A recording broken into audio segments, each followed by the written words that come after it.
A ofensiva tarifária do presidente americano Donald Trump contra países e mercados ganhou mais um capítulo neste fim de semana. O presidente americano afirmou que pretende aumentar tarifas em 25% sobre todas as importações de aço e alumínio para o país. Não houve nem definição de quais países seriam os alvos especificamente dessa decisão, nem quando ela entraria em vigor. Não é, no entanto, a primeira vez que o presidente americano adota esta postura relacionada ao aço. Em 2018, 2019, assinou também ordens executivas aumentando as taxas para todos os países, menos para o Canadá e o México. E você pode acompanhar nessa tela que a gente trará agora como são e como foram essas apresentações feitas pelo presidente americano anteriormente. Ele já anunciou e fez isso no seu primeiro mandato como presidente dos Estados Unidos, e alguns desses efeitos já foram absorvidos pelos mercados. Em março de 2018, o presidente americano impôs taxas de 25% sobre todas as importações de aço e, naquela oportunidade, de 10% sobre as do alumínio. Agora, ele diz que serão 25% sobre todas. O governo Trump decidiu excluir dois países que eu já mencionei, que são os dois maiores fornecedores de aço e de alumínio para os Estados Unidos, e permitiu que alguns outros países, à época, em 2018, solicitassem a inclusão numa espécie de lista de exceção. O Brasil fez um pedido e foi aprovado com um esquema chamado de cotas para as exportações brasileiras. Em 2019, houve uma nova ofensiva do presidente americano contra o aço mundial e brasileiro. Naquela oportunidade, o presidente Donald Trump acusou o Brasil de desvalorizar o real para estimular a compra de produtos brasileiros.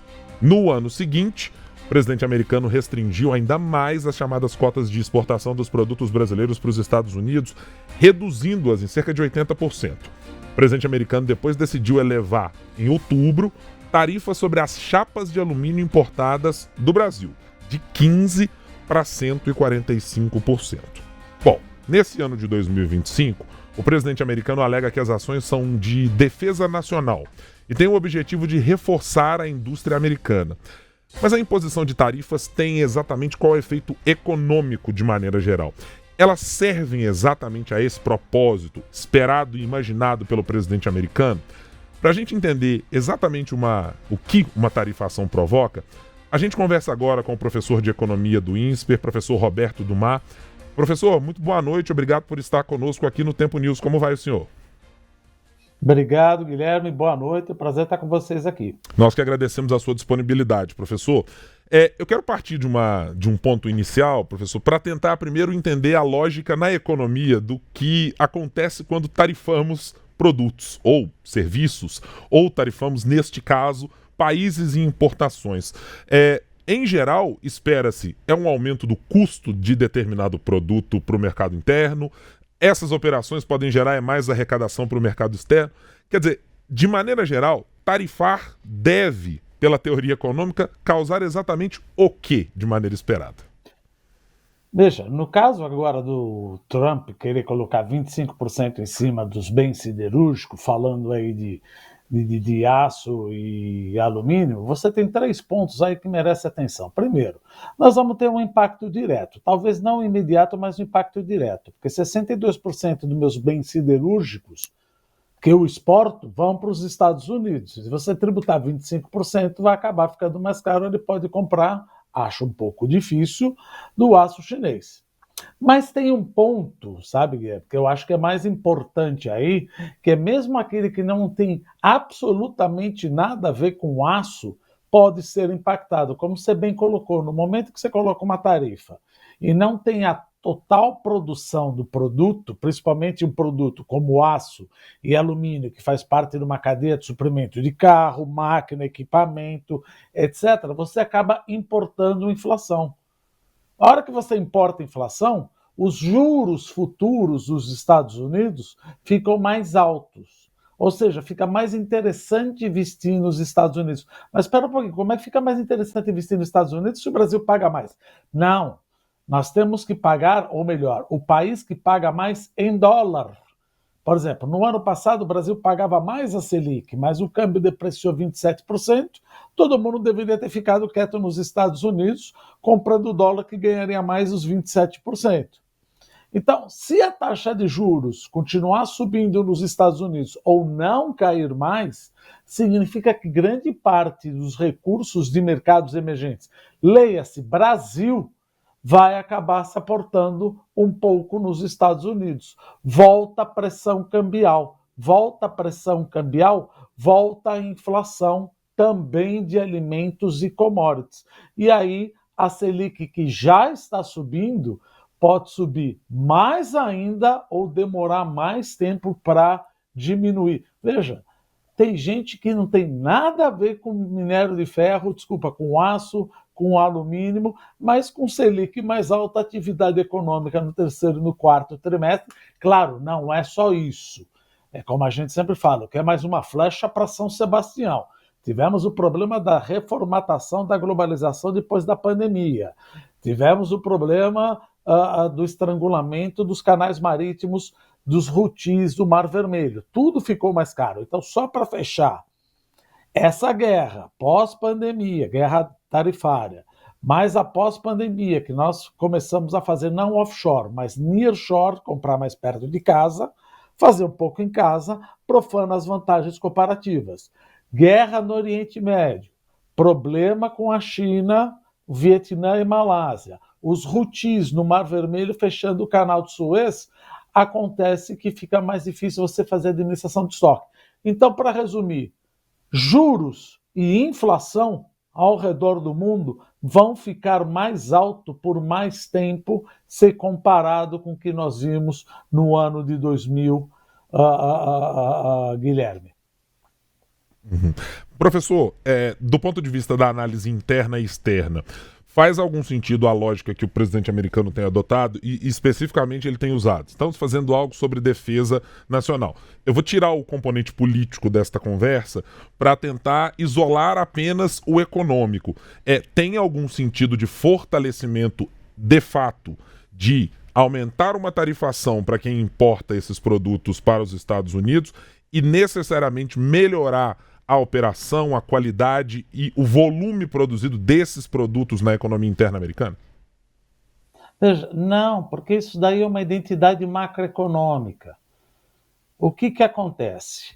Se um país gasta mais, quer do lado privado ou do lado público, ou seja, a poupança privada caiu, a população vai consumir mais, investimento vai ser maior. Então, a poupança líquida privada, na época de Trump, tende a ser menor. E a poupança pública, mesmo com a subida dessas tarifas, não vai compensar o corte de impostos das empresas. Então, a poupança pública também vai diminuir. Menos poupança ou menor poupança, o país tem que importar poupança. Ou seja, ele acaba entrando numa deterioração das contas externas, como aconteceu exatamente no primeiro mandato de Trump.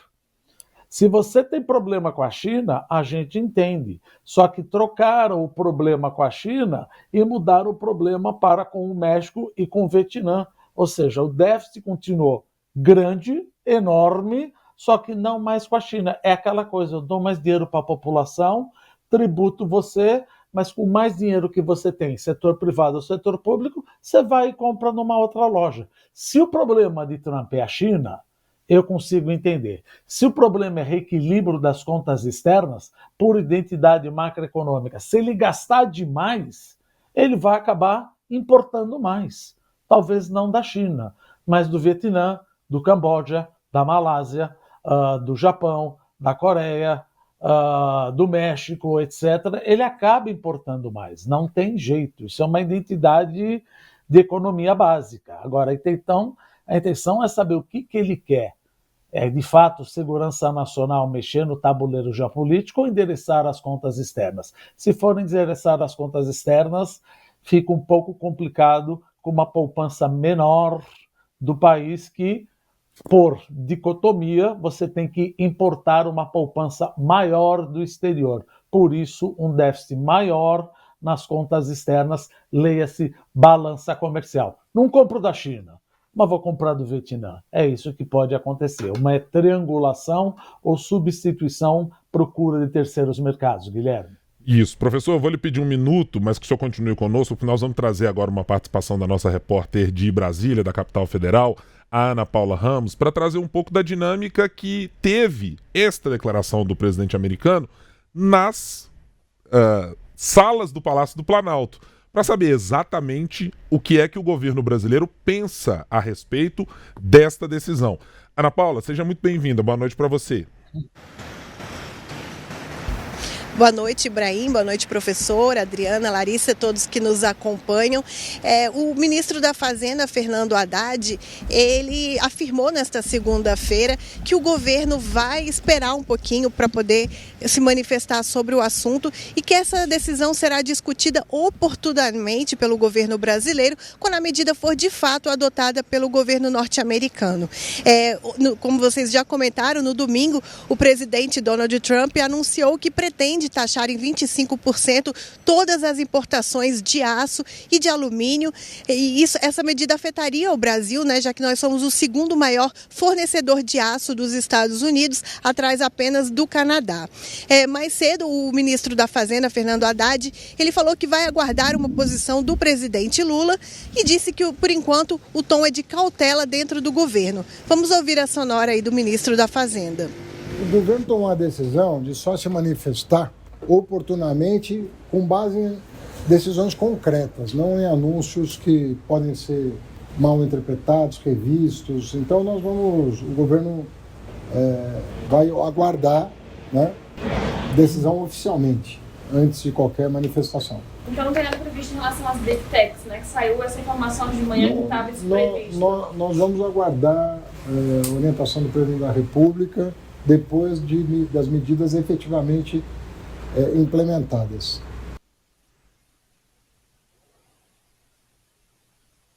O ministro da Fazenda, ele também negou que a taxação de empresas de tecnologia, as Big Techs, esteja condicionada a essa taxação dos produtos brasileiros pelo governo dos Estados Unidos. Mais cedo, o vice-presidente da República e ministro do Desenvolvimento, Indústria, Comércio e Serviços, Geraldo Alckmin, também se manifestou sobre o assunto e ele repetiu que o governo brasileiro vai aguardar uma medida de fato.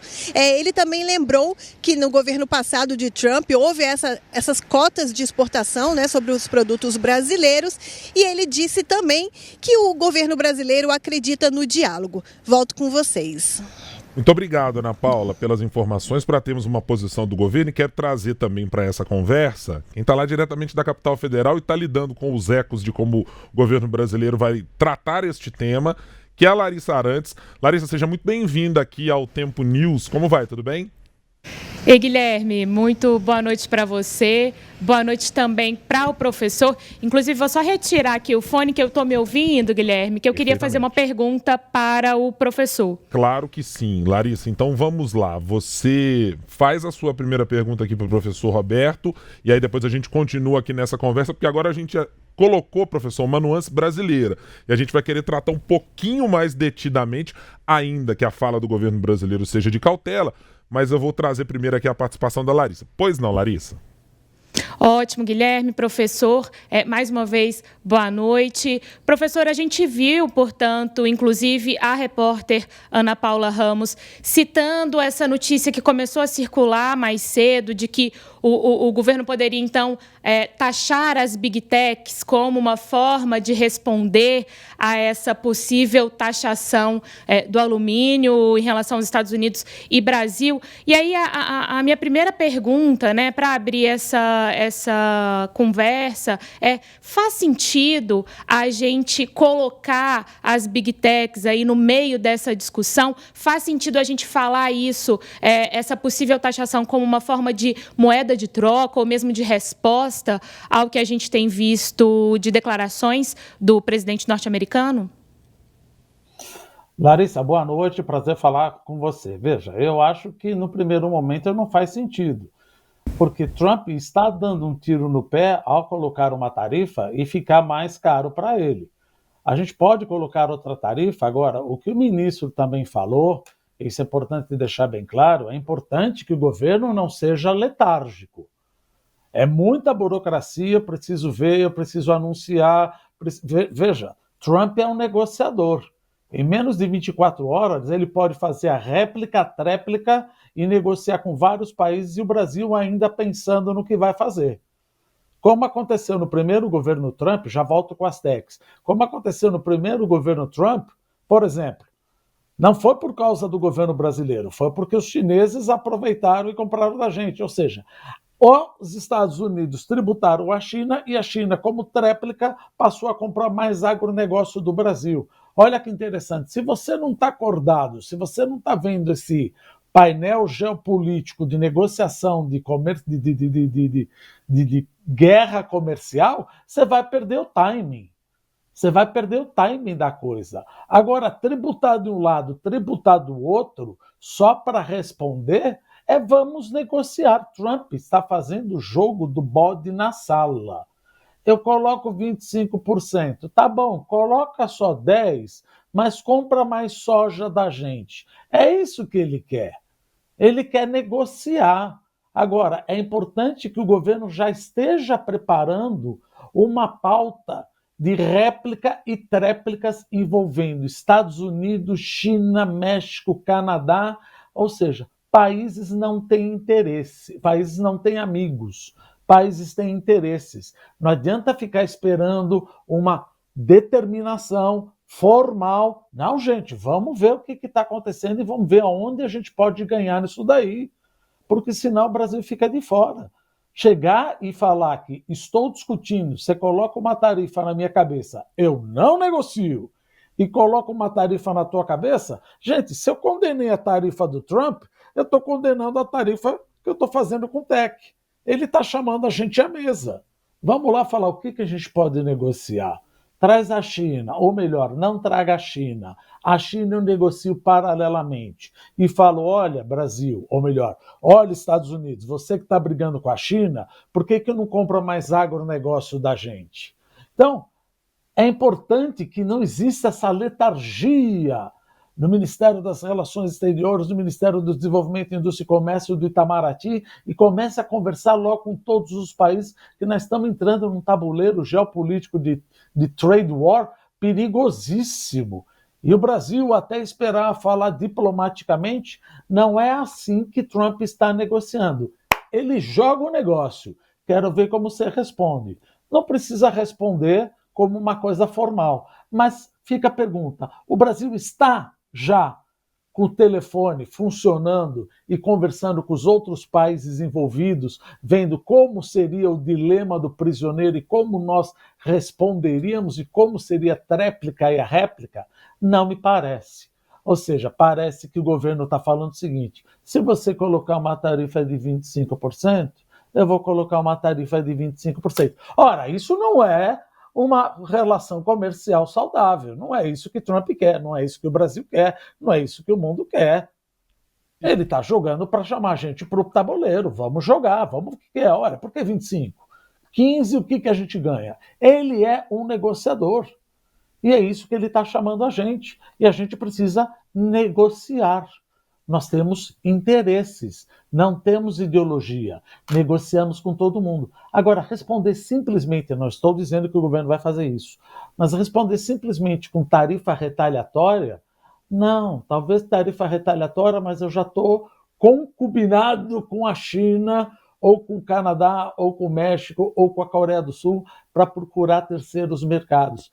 É hora de pegar o avião, ou pegar o telefone, e ficar 24 horas por dia, 7 dias por semana, negociando acordos comerciais ou memorando de entendimento com todos os países passíveis de serem envolvidos nessa guerra comercial. Larissa. Eu entendo, professor, e quero antes registrar aqui, porque há um tweet, uma postagem que foi feita pelo ministro Fernando Haddad, numa rede social hoje, deixando claro que, bom, essa história de taxar Big Techs, segundo ele, e vou ler aqui literalmente as palavras do ministro, para não deixar dúvida, não é correta a informação de que o governo Lula deve taxar empresas de tecnologia se o governo dos Estados Unidos impuser tarifas. E prossegue a mensagem. No mais, o governo tomou a decisão de só se manifestar oportunamente com base em decisões concretas. Vamos aguardar a orientação do presidente da República. E aí vai a minha pergunta, professor. Pelo que eu entendi, o senhor está muito mais mostrando a capacidade que o Brasil deveria ou deverá ter mantida essa lógica de operação do presidente americano Donald Trump de aproveitar-se para se tornar um negociador com outros mercados. Porque me parece o mesmo movimento que o Brasil conseguiu fazer anteriormente com a China, e aumentou o seu volume de exportações para a China, e esse volume nunca mais voltou a patamares anteriores quando os Estados Unidos voltaram para o jogo, digamos assim. É para encarar esse tarifaço mundial mais como oportunidade do que como desvantagem necessariamente? Depende do segmento econômico, depende quão rápido eu sou e depende da minha vantagem comparativa em determinado produto. O que eu quero dizer é que a minha postura absolutamente diplomática e, com perdão da palavra, às vezes letárgica, tem que ser colocada para trás baseado no modus operandi de Donald Trump sendo um negociador. Ele falou uma coisa, eu tenho que sair correndo, negociar alguma coisa com os parceiros envolvidos para ver se sobra alguma coisa para a gente, para ver se alguém quer fazer algum mecanismo de troca, como aconteceu, como você bem colocou, nós colocamos com a China, com o agronegócio. Agora, esperar um aviso, assinar, gente, os países já se acertaram. E a gente ainda pensar e discutir, tem que ter um grupo de trabalho, na minha humilde opinião, chamado Trade Trump. Trump Trade, ou seja, negociar trade. Negociar Trump. Como é que nós vamos agir? Como é que a gente pode jogar uma peça? Se ele jogar essa peça, como é que eu respondo? É essa a função do governo. E não deixar na mão do setor privado. O setor privado, é difícil ele conseguir negociar e conseguir abrir as portas tão rapidamente como o setor público consegue. Então, acho que mais celeridade, mais agilidade do setor público, do governo, e imitando um pouco o MO, o modus operandi de Trump, é crucial nessa guerra comercial para a gente aproveitar o melhor possível e ter os menores perdedores, porque no final das contas, algum produto acaba sendo tarifado, acaba prejudicando algum segmento econômico, mas como nós falamos, pode beneficiar outro. Estejamos acordados e não pisquemos nenhum segundo o olho. Devemos, professor, destinar um olhar mais detidamente agora do Brasil para a Europa, considerando as declarações do próprio Trump que daqui para frente eles serão a próxima mirada, seja de tarifação ou de outras ações que ele possa tomar no mercado internacional? Acho difícil, por exemplo, a gente falar de um acordo comercial União Europeia-Mercosul. Por quê? Porque a Europa ela está num problema milenar, aí, não vamos dizer milenar, mas os últimos 100 anos. Veja, a Alemanha está em recessão. Portugal, Itália, Grécia, Espanha, França e Bélgica estão com uma dívida pública acima de 100% do PIB. E a curva de juros futura já pulou de 5% para 6%, ou seja, o custo de carregamento dessa dívida está mais alta que o crescimento econômico. Então a dívida pública vai ficar mais alta. Por quê? Por causa da guerra do Putin, os países tiveram que dar subsídio para a compra de energia elétrica porque o gás ficou mais caro. Terceiro, é uma população que está envelhecendo, vai gastar mais com assistência social, assistência de saúde. Quarto, ficou bem atrás em relação à produtividade. Quinto, esse é um ponto importantíssimo. Para a gente achar que nós vamos fechar um acordo de livre comércio com a União Europeia e o Mercosul, é importante que Macron, Holanda e Irlanda aceitem.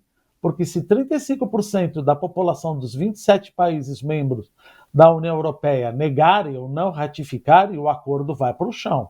Então eu acho muito difícil que vamos convencer Macron, a Holanda e a Irlanda, a Espanha é a favor, e mais algum outro país que Macron está numa cruzada, e principalmente vamos pensar na Alemanha com a AfD, apesar do Olaf Scholz, nessa cruzada de não aprovar esse acordo de livre comércio. Então a Europa, eu acho que ela praticamente, em relação ao comércio internacional e euro, estão fora do baralho desse jogo. Elas vão apanhar mais ainda, principalmente a zona do euro, Guilherme. por estarmos no BRICS, professor, e já termos tido manifestações do presidente Donald Trump de que foi crítico de uma espécie de mudança de moeda corrente para determinadas transações, uma maneira alternativa de se fazer, para usar algo que o senhor mencionou anteriormente, deveríamos, como BRICS, criar também uma espécie de situation room para acompanhar para e passo o que diz e faz o presidente americano do ponto de vista de tarifas?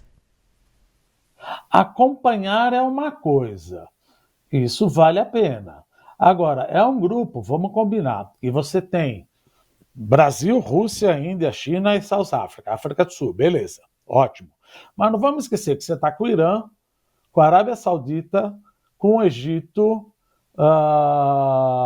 enfim, por aí. Se a gente pensar numa moeda única, não uma moeda única para, como se for o euro, uma moeda única para transacionar entre nós mesmos, eu acho isso, na minha humilde opinião, um absurdo. Por exemplo, eu vou fazer um negócio com o Irã. Eu vou aceitar um real iraniano?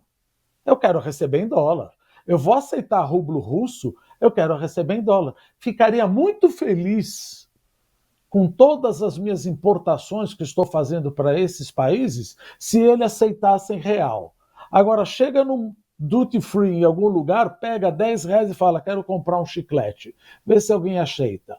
Ou vou aceitar birres etíopes quando eu for vender para a Etiópia, ou libras egípcias. Veja, não são moedas livremente negociáveis, nem o yuan chinês, porque a conta capital do balanço de pagamentos da China, ela é parcialmente fechada. Se eu recebo 1 bilhão de yuan, que é a moeda da China, fica a pergunta, o que eu vou fazer com isso? Vamos investir na China? Não.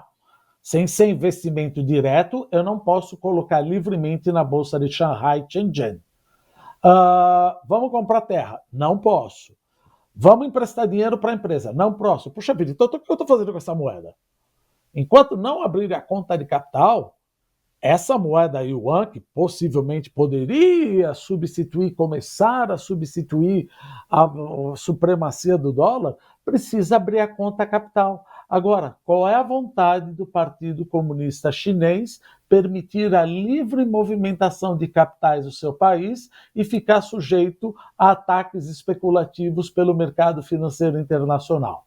Eu deixo isso aberto. Eu acho que nos próximos 10 anos isso é praticamente impossível. Então, na minha opinião, Trump, pick up your fights, escolha suas brigas, não fica bravo que ninguém vai substituir o dólar por uma moeda mesclada com Rússia, rúpia da Índia, rublo russo, real brasileiro, real iraniano e rúpia da Etiópia e libra do Egito. Fica tranquilo que os Estados Unidos têm um longo caminho a percorrer. Olha o euro. Nem o euro, que foi começado a constituir depois da Segunda Guerra Mundial com o discurso de Winston Churchill em 1946, na Universidade de Zurique, ele falou, olha, a Primeira Guerra Mundial afetou demais a França e a Alemanha. Segunda Guerra Mundial afetou demais a França e a Alemanha. Para evitarmos um hecatombe, uma Terceira Guerra Mundial, nós precisamos de uma Europa forte. Precisamos dos Estados Unidos da Europa. Pum! Começou aí a Comunidade Econômica Europeia. Com o Euratom, o Tratado de Roma, o Tratado do Aço e do Carvão, e aí foi indo o Tratado de Maastricht, até chegar em 1999 e tem o euro. Olha o trabalho que isso deu, e nem assim o euro substitui o dólar. Quiçá uma moeda que eu vou ter nela, real iraniano e birra etíope, Guilherme. Tem razão. É para olhar com lupa, mas colocar muita nuance nessas coisas. Professor de Economia do INSPER, Roberto Dumar. Professor, muito obrigado por estar aqui conosco e pela ajuda em compreender um pouco desses cenários, porque agora a gente tem que tratar das coisas além mar, vamos para a América do Norte. É assim, e será assim, aparentemente, na lógica Donald Trump. Muito obrigado por estar conosco, professor.